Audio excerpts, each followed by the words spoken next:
현대 지성인들에게는 그들이 범하는 두 가지의 죄가 있다고 합니다. 한 가지는 배우려고 하지 않는 죄입니다. 자신의 지성을 자부하면서 누구에게도 배우려고 하지 않는 것입니다. 언제 어디서나 배우고 누구에게나 배워야 함에도 불구하고 현대 지성인들에게는 배우려고 하지 않는 그러한 교만한 죄가 있다고 합니다. 또 한 가지는 자신의 아는 바를 행하지 않는 죄가 있다고 합니다. 아는 것도 있고 깨달은 것도 있지만 그것이 자신의 지식으로 남아 있을 뿐 그것을 자신의 행동으로까지는 옮기지 않습니다.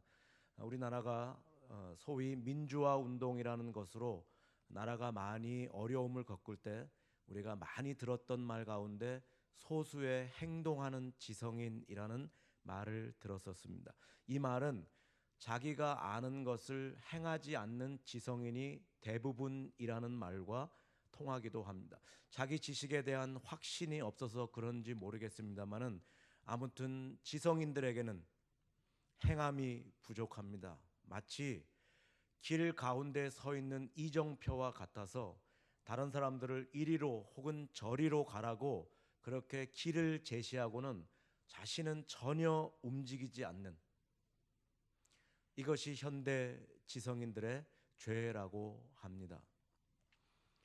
오늘 우리 그리스도인들 가운데도 이렇게 이정표와 같은 사람들이 많이 있습니다. 하나님 말씀을 배워서 깨달아서 알기는 합니다. 심지어 다른 사람을 가르치기도 합니다. 그러나 자기는 그렇게 살지 않고 그렇게 변화해 가지 않습니다.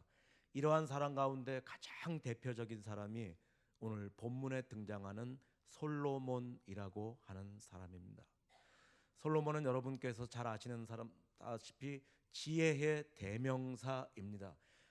탁월한 지혜를 하나님께로부터 받아서 약 3,000여 편의 시편을 기록해서 잠언을 기록해서 다른 사람들을 옳은 길로 인도하고 바른 길을 가도록 그렇게 했던 지혜자였습니다. 우리는 솔로몬이 어떠한 생애를 살았겠는가 잘 생각하지 않습니다. 왜냐하면은 그 사람이 그 많은 지혜를 가지고 또 지혜롭게 살다가 아름답게 그의 생을 마쳤을 것이다 그렇게 생각하기 때문입니다. 그러나 충격적인 사실이 하나 있습니다. 이 세상에서 가장 지혜로운 지혜자가 가장 어리석게 살다가 가장 비참하게 자신의 생애를 마쳤다고 하는 그러한 것입니다.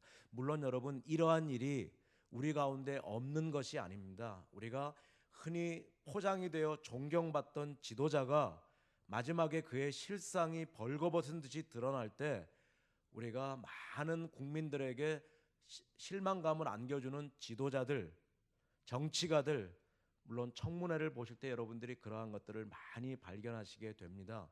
또한 이 사회를 이끌어가던 많은 지도층들, 특별히 우리 훌륭하다고 생각했던 많은 목사님들에게서 우리가 보아서는 안 될, 들려서는 안 될 것들이 보여지지 않는 것이 아니에요. 이러한 일이 세상에 없는 것은 아닙니다만 그래도 솔로몬의 경우를 놓고 보면 정말 충격적이 아닐 수가 없어요.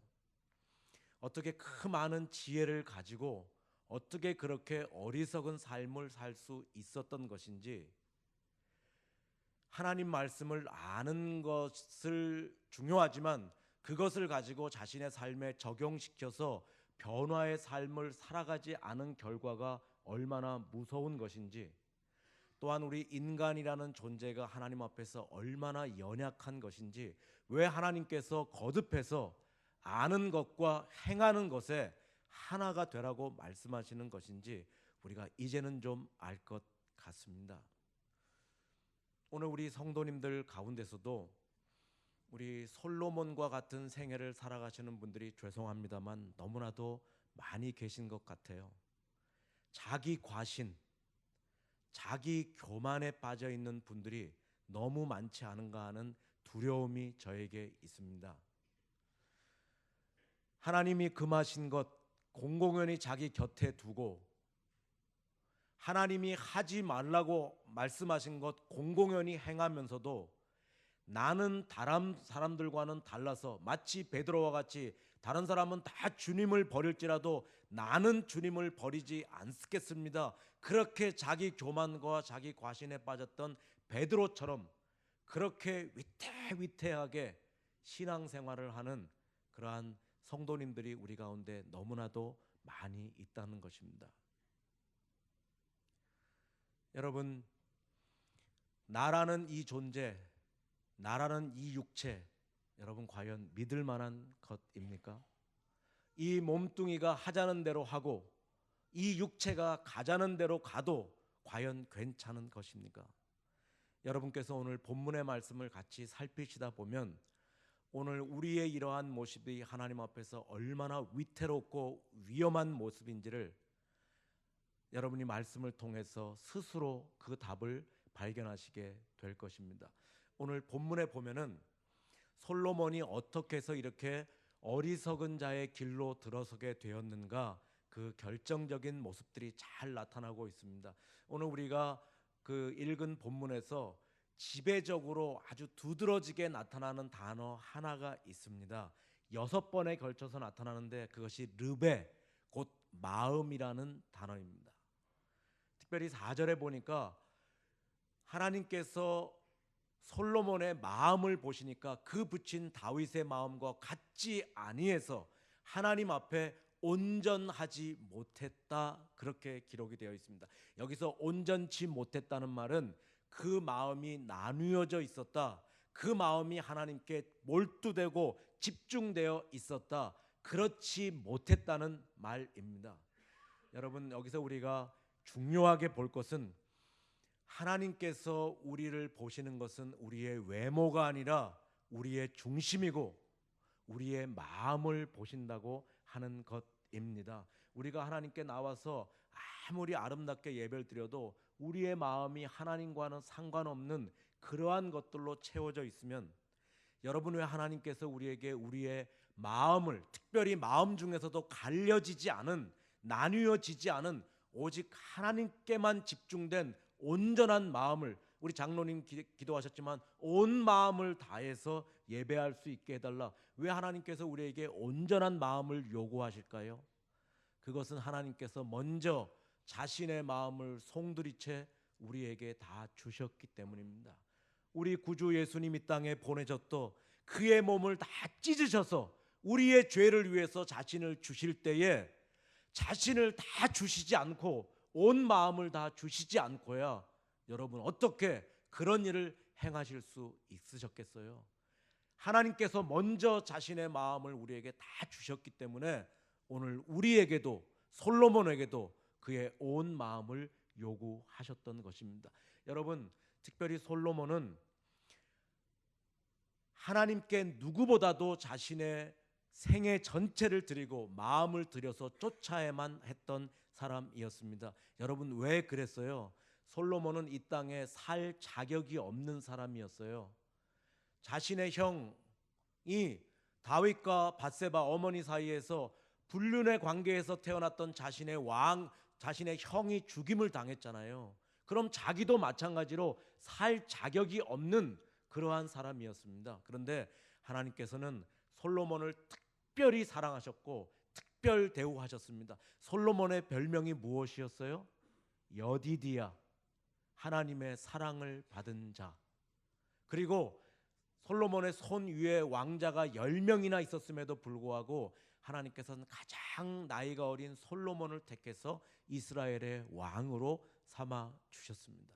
여러분, 그러니까 솔로몬이 이러한 하나님의 사랑을 받았으니까 어떻게 살아야 되었을까요? 자신의 온 마음을 드리고 자신의 온 생애를 들여서 주님을 쫓았어야만 했는데 솔로몬은 전혀 그렇게 하지 못했습니다. 솔로몬이 하나님으로부터 마음이 떠나가자 여러분 나타나기 시작하는 현상들, 모습들, 징조들이 있었습니다. 그것은 하나님의 말씀을 우습게, 하나님의 말씀을 가볍게 여기기 시작합니다. 여러분 잘 아시다시피 누구의 말을 가볍게 여긴다 하는 것이 무엇을 의미하는지 여러분 잘 아시겠죠? 솔로몬이 하나님께서 분명히 말씀하셨는데 그러한 말씀들을 우습게 여기는 모습이 본문에 여러 번 등장합니다. 특별히 2절에 보니까 2절에 볼수 하나님께서 너희는 이방 여인들과 통혼하지 말라 이렇게 말씀하셨어요. 이것은 실제로는 일찍이 그렇게 말씀하셨다고 하는데 신명기 17장 16절부터 17절까지의 요약입니다. 너희는 어떤 경우에도 이방 여인들과 통혼하지 말라. 그리고 하나님께서는 특별히 이스라엘의 왕 되는 사람에게 세 가지를 명령하셨어요. 첫 번째는 애굽에 가서 말을 사오지 말라. 두 번째는 왕이라고 재물을 축저하지 말라. 세 번째는 왕이라고 그래서 아내를 많이 두지 말고 이방 여인들과 통혼하지 말라. 그렇게 명령하셨어요. 그리고 두 번이나 그에게 친히 나타나셔서 너는 아버지 다윗처럼 살아야 된다. 그렇게 하나님께서 그에게 경고까지 하셨어요. 그런데 솔로몬이 하나님으로부터 마음이 떠나기 시작하니까 이러한 하나님의 말씀들을 우습게 가볍게 여기기 시작합니다. 한 사람의 말을 가볍게 여긴다는 말은 우리는 더 이상 그 사람을 존중하지 않는다, 그 사람을 사랑하지 않는다라는 말이 되기도 합니다. 우리 다음 주 이번 주 토요일 날 두 쌍이 결혼을 하고 우리 다 결혼은 정년기에 계신 분도 있고 결혼 다 하셨으니까 한번 잘 기억해 보시면 좋을 것 같아요. 옛날을 회상하시면서 우리 젊은이들은 지금의 자신의 모습을 회상하시면 생각하시면서 한번 이 말을 기억하면 이 말이 의미가 아주 잘 다가올 수 있습니다. 여러분 우리가 어떠한 사람을 이렇게 사모하고 좋아해요. 그 사람이 참 마음에 들어요. 그러면은 여러분 그 여인의 마음을 얻기 위해서 여러분 남자분들이 어떡합니까? 그냥 뭐 친구를 통해서든 누굴 통해서든 그분의 그 여인의 취미가 무엇인지 좋아하는 음식이 무엇인지 좋아하는 꽃이 무엇인지 어떻게 하든지 그런 것을 알아서 그 여인의 마음을 기쁘게 하고 좋게 하려고 그렇게 합니다. 그래가지고 문자 하나라도 오면 이 문자가 그래서 우리 그 연애하는 우리 젊은이들에게 좋은 말이 하나 있잖아요. 잘 보낸 문자 하나 열 통화 부럽지 않다. 무슨 말인지 잘 모르시겠어요. 조그마한 문자가 하나 오면 뭐 통화를 오래 할 수 있지만 문자가 오면 야, 이 의미가 무엇인가 곰씹어보고 다시 하면서 그렇게 뭐 길게 말하지 않아도 이 단문에 담긴 여인의 마음을 또 남자의 마음을 헤아리기 위해서 그래서 여러분들 어떻게든지 여인의 마음을 기쁘게 하고 그 마음을 얻기 위해서 그렇게 노력하잖아요. 말을 하지 않아도 어떻게든지 그 마음을 헤아려서 그 여인을 기쁘게 해주려고. 그 여자가 좋아하는 게 뭐예요? 이렇게 봉골레를 좋아한다고. 봉골레는 이제 모시조개로 만드는 오일 파스타로 만드는 그전 파스타가 될 수 있죠. 그런데 이 남자가 야 순댓국 맛있어, 우리 순댓국 먹으러 가자. 아 여인은 리시안사스 같은 그러한 꽃 이게 이제 터키 도라지라고 말하는데 아주 모아놓으면 여인의 마음을 얻기 좋은 꽃입니다. 그런데 뭐 그런 꽃을 좋아하는데 그냥 좋아하지도 않는 그냥 우리가 비탈 같은 장미를 갖다 주고 여러분 그게 잘 코드가 맞지 않으면 여인의 마음을 얻기가 참 쉽지 않아요. 자 그렇게 노심초사하면서 여인의 마음을 얻기 위해서 말하지 않는 그 행간을 잃기 위해서 노력하다가도 이제 결혼을 하면 여러분 어떻게 됩니까? 더 잘하시죠? 뭐 그보다 두 배. 근데 결혼을 하고 나면 좀 남자들이 달라지잖아요. 그 초월적인 힘을 발휘해서 그렇게 여인의 마음을 얻기 위해서. 근데 막상 자신의 같이 사는 여인이 되면 나중에는 어떻게 합니까? 심지어는 여보 내 뜻은 이래요 이렇게 말해도 잘 듣지 않습니다. 그 말은 사랑이 식어졌다는 의미도 되기도 하고 더 이상 자신의 아내를 남편을 존중하지 않는다는 말. 그 예를 들어서 우리 홍 장로님 오늘 계신 거예요? 아, 홍 장로님에게 우리 박근혜 대통령께서 전화를 하셨어요. 홍 장로님에게 내일 좀 청와대에서 만나자 그러면 들어가시겠습니까? 당연히 들어가시겠죠. 그래서 장로님에게 특별히 이렇게 뭘 부탁하셨어요. 그러면 그것을 장로님이 어떻게 하시겠어요? 아예 그냥 뭐 다른 사람 말 듣듯이 그냥 듣고 그러겠어요? 아니면 그 말을 어떻게든지 약속을 지키고 이행하기 위해서 노력하겠어요? 왜?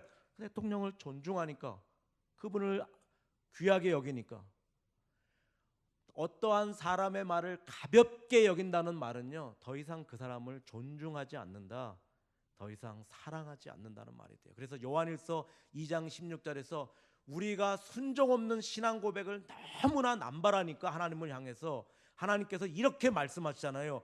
하나님을 사랑하는 것은 이것이니 그의 계명을 즐겨 순종하는 것이니라. 우리가 빠져나가지 못하게 해요. 도망가지 못하게. 내가 정말 날 사랑해? 그러면은 내가 내 뜻은 이러니까 내 계명을 즐겨 순종하는 것이다. 여러분이 정말 하나님 사랑하세요? 그러면 여러분 하나님의 말씀을 즐겨 기쁨으로 지키면서 순종하면서 그 말씀대로 살아가는 것, 이것이 하나님을 사랑하는 것이에요. 솔로몬에게 이 문제가 걸렸습니다. 하나가 걸린 게 아니라 두 가지가 걸린 것이 아니라 세 가지가 모두 다 걸렸어요. 하나님께서는 이스라엘의 왕 되는 자에게 애굽에 들어가서 말을 사오지 말라고 그렇게 말씀하셨습니다. 그런데 우리 11장 바로 앞에 있는 열왕기상 10장 28절과 29절에 보면 이 솔로몬이 애굽에 가서 말과 병거를 많이 사왔다고. 여러분, 솔로몬은 평생 동안 전쟁 한 번도 안 한 사람입니다. 그런데 왜 애굽에 가서 말을 사왔어요? 하나님 대신에 누구의 힘을 의지하고? 말의 힘을 의지하고 자기의 위세를 나타내기 위해서. 하나님께서는 일찍이 이스라엘에게 분명히 말씀하셨습니다. 내가 말의 힘을 기뻐하지 아니하고 내가 친히 이스라엘을 지키시겠다고. 그러나 솔로몬이 하나님께로부터 마음이 떠나니까 하나님의 말씀을 우습게 여기는.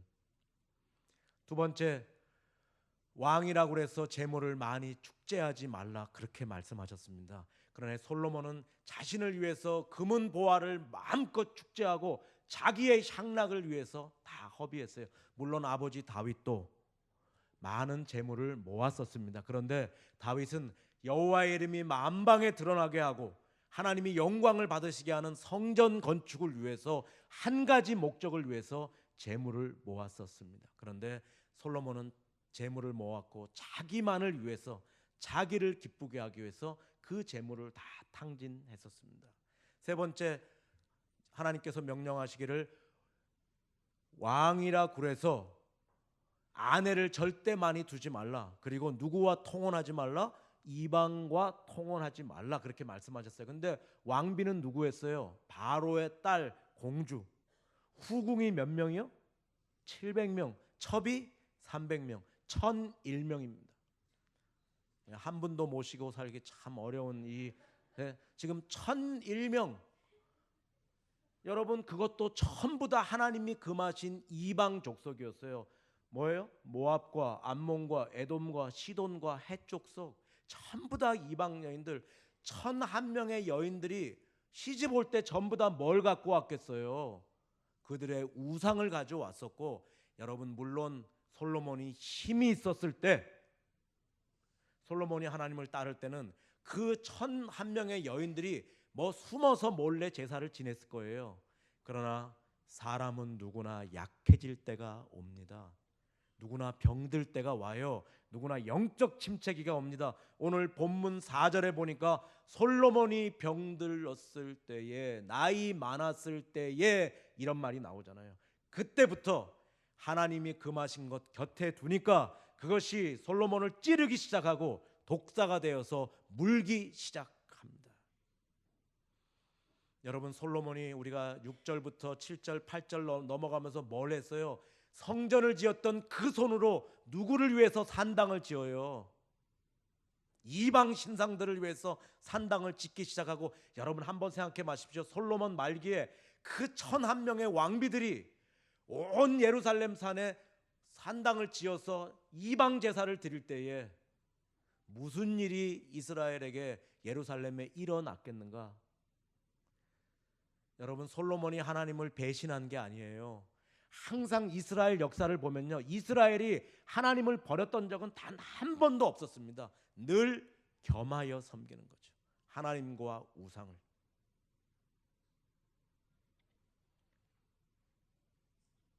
여러분들, 솔로몬이 이렇게 비참한 생애를 그렇게 살아가게 돼요. 여러분 이렇게 살아가게 되니까 그 마지막 때에 솔로몬 때가 어떻게 되었어요?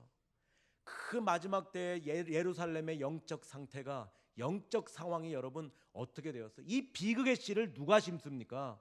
1,001명의 여인 가운데서 사람 같은 아들 하나 얻지 못해서 꼭 르호보암이라는 바보 같은 아들 하나 얻어갖고 그 르호보암 때 나라가 둘로 나뉘는 그러한 분열의 아픔을 나누고 그 다음에 수백 년 동안 그 나뉘어진 나라가 골육상쟁하게 만드는 비극의 씨를 누가 심느냐?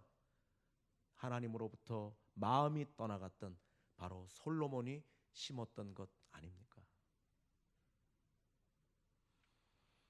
사랑하는 여러분, 오늘 우리들의 모습은 어떠할까요?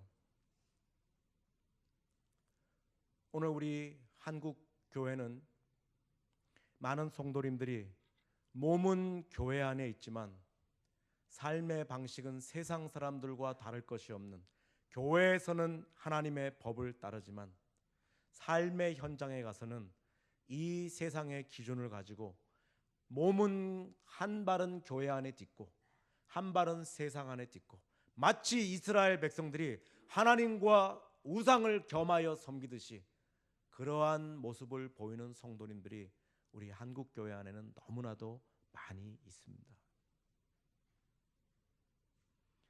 여러분들 오늘 제가 긴 말씀을 드리지 않으셔도요, 여러분이 오늘 말씀을 통해서 여러분의 마음에 결심하시면서 또 깨달으시면서 느끼는 것이 계실 수 있을 거예요. 야, 내가 신앙이라는 것이 알면 되는 줄 알고 내가 그냥 깨달으면 되는 줄 알았는데 그것이 전부가 아니구나. 내가 그것을 내 삶으로까지 옮기지 않고 행하지 않는다는 것이 여러분 솔로몬 같은 최고의 지혜자라고 할지라도요, 아무리 하나님의 말씀을 깨닫고 심지어는 다른 사람을 가르쳐도요, 여러분 자기가 그렇게 살지 않으면 이러한 비참한 생애를, 저주로 점철된 종말을 우리가 맞을 수밖에 없어요. 중요한 것은 자기를 망치면 좋은데, 여러분 자기를 통해서 이스라엘 온 족속이 그렇게 패망의 길을 걸어가는 것처럼 우리가 그렇게 살지 못하면 나만 망치면 좋은데 내 주변의 자녀들을 망치고 내 주변의 가족들을 망치고 직장 동료들을 망치고 우리 주변의 성도님들에게 씻을 수 없는 상처를 우리가 입힐 수밖에 없게 되잖아요. 여러분 한 가지 결심하셔야 될 것이 있습니다. 나는 절대로 솔로몬처럼 살다가 솔로몬처럼 죽지는 않는다. 오히려 하나님께서 나에게 가르쳐 주신 그 말씀, 내가 그 말씀을 어떻게든지 나의 삶에 실천하고 그 말씀대로 살아가리라. 여러분 우리가 그렇게 살기 위해서 꼭 기억해야 될 한 사람의 인물이 있습니다. 그것은 사도 바울이라는 사람이에요. 사도 바울은 우리가 보면 그만하면 된 것 같고 그만하면 하나님의 사람답게 완전히 성화된 것 같은데 그럼에도 불구하고 끊임없이 자기를 쳐서 그리스도께 복종시키는 그러한 모습이 나타나요. 여러분 개혁주의 우리 신앙의 마지막 꽃이 무엇인 줄 아세요? 하나님 앞에서 거룩해져 가는 것, 성화되어 가는 것, 하늘에 계신 아버지의 온전하심을 닮아가는 것. 여러분 사도 바울은 믿음의 아들 디모데에게 그렇게 이야기합니다. 디모데전서 4장 6절부터 그나제 세아우톤 프로스 유세베이안, 경건에 이르도록 너 자신을 연단하라, 훈련하라, 너 자신을 쳐서 복종시키라. 여러분 경건이라는 게 뭐예요? 경건, 유라고 하는 것은 유세베이아라는 말인데 유는 잘한다는 말이에요. 세베이아는 예배한다, 두려워한다 이런 말이에요. 유세베이아 경건이라는 것은 이렇게 뭐 외모적인 경건을 말하는 것이 아니라 두려워할 자를 마땅히 두려워하고 예배할 자를 마땅히 예배하는 것을 참된 경건이다. 여러분에게 경건에 이르기를 훈련하셔야 돼요. 하나님을 잘 예배하고 하나님만을 바라보고 하나님께만 시선을 집중시키고 하나님께만 몰두하고, 여러분 이 훈련을 하나님께 온전한 마음을 드리는 훈련들을 여러분 하셔야 돼요. 여러분 죄송한 말씀입니다만 여러분 혹시 솔로몬처럼 우리 가운데 말의 힘을 의지하는, 그렇게 희망하는 사람들이 우리 가운데 혹시 있지 않으세요? 권력을 의지하고 도림이 없는 방백들의 힘을 의지해서 이 땅에서 어떤지 성공하고 잘 돼 보려는, 여러분 그러한 마음들을 우리 가운데 제거해 버려야 돼요. 혹시 여러분들 솔로몬처럼 재물 축제에 하나님을 의지의 대상이 아니라 이용의 대상으로 이용해서 우리의 열심을 이용해서 하나님을 감동시켜서 이 땅에서의 부귀영화와 입신영달이 신앙의 목표로 되어 있는 혹시 그러한 성도님은 계시지 않을까요? 오늘 부패한 인간의 눈앞에서 하나님과 라이벌이 될 수 있는 유일한 존재는 재물이에요. 그래서 부자 청년이 왔을 때 예수님 말씀하시기를 내가 하나님과 재물을 겸하여 섬기지 못하리라. 내 있는 재산을 팔아서 가난한 사람들에게 주고 너는 나를 쫓으라 할 때 많은 재물 때문에 우리의 눈앞에서 하나님을 대신할 수 있는 것, 돈, 그 돈이 나를 뭐 할 수 있다고 생각하는 거예요? 그 돈이 나를 지켜줄 수 있다, 그 돈이 나를 보호해 줄 수 있다, 이렇게 생각하잖아요. 혹시 솔로몬처럼 하나님 이외에 다른 이성 문제 때문에 마음이 흔들리고 거기에 마음을 빼앗기는 분들이 계실 수 있습니다. 그런 마음들을 여러분들 하나님이 금하신 것 곁에 두면요, 하나님이 하지 말라시는 것 공공연히 하시면요, 여러분이 믿음이 강할 때, 여러분이 힘이 있을 때는 그게 문제가 되지 않아요. 그러나 인간은 누구나 약해질 때가 오잖아요. 영적 침체기가 옵니다. 그때가 되면 그것이 여러분을 올무가 되어서 여러분에게 붙잡게 되어서 여러분을 하나님으로부터 몰두하지 못하게 하고 하나님으로부터 멀어지게 그렇게 만들잖아요. 하나님을 위해 끊임없이 훈련시키시는 게 뭐예요? 하나님 바라보기, 하나님께 온전히 집중하기. 하나님 말의 힘을 기뻐하지 아니하시고요, 재물의 힘을 빌어서 우리를 도우는 게 아니라, 여러분 엘리야가 있습니다. 엘리야가 하나님 앞에서 훈련 받을 때 바알과 아세라의 그 신상 850명의 선지자들을 죽이기 전에 하나님께서 끊임없이 엘리야를 훈련시키셨잖아요. 그 훈련의 목적은 뭐예요? 하나님만 바라보기, 하나님만 집중하기. 사르밧 과부에게 갔어요. 하루밖에 먹을 것이 없는 그 여인에게 가서 뭘 달라고 그래요? 자신의 끼니를 달라고 말합니다. 이것은 인간적으로는 되지 않는 말이에요. 이것이 뭐예요? 한 끼밖에 없는 그 사르밧 과부에게 가서 식량을 요구하는 것은 뭐예요? 밥으로 우리가 살아가는 것이 아니라 뭐예요? 하나님이 먹이시는 우리라는 것을 엘리야로 하여금 깨닫게 하고 누구에게 시선을 집중하게 하는 거예요? 하나님께 집중하게 하게, 하나님께 몰두하게. 그렇게 하나님만 바라볼 때 엘리야가 어떻게 했어요? 바알과 아세라 선지자 850명 앞에 서서, 여러분 우리가 보니까 이것은 칼의 싸움, 무슨 힘의 싸움이라고 생각하는데 그게 아니에요. 이것은 하나님 바라보기 싸움이에요. 하나님께 몰두하느냐, 하나님께 집중하느냐. 하나님께 집중할 때 엘리야가 어떻게 했어요? 850명 앞에서 두려워 떨지 않았어요. 그런데 그런 일을 행한 다음에 엘리야가 그 다음 날 무슨 일을 했는 줄 알아요? 이세벨이 뭐라고 말해요? 너도 내일 동이 트기 전에 내 선지자 중에 한 사람과 같이 될 것이다. 근데 엘리야가 어떻게 했어요? 그 전날 850명을 쳐서 죽였던 엘리야가 그 말을 들을 때에 어떻게 했는 줄 알아요? 열왕기상 19장 3장의 3절에 딱 보면요, 엘리야가 그때 하나님을 그렇게 바라보도록 하나님이 훈련시키셨는데 하나님을 바라보지 않고 누구를 바라보요? 딱 보니까 자기의 형편을 보고 이렇게 됐네요. 그렇게 되니까 어떻게 했어요?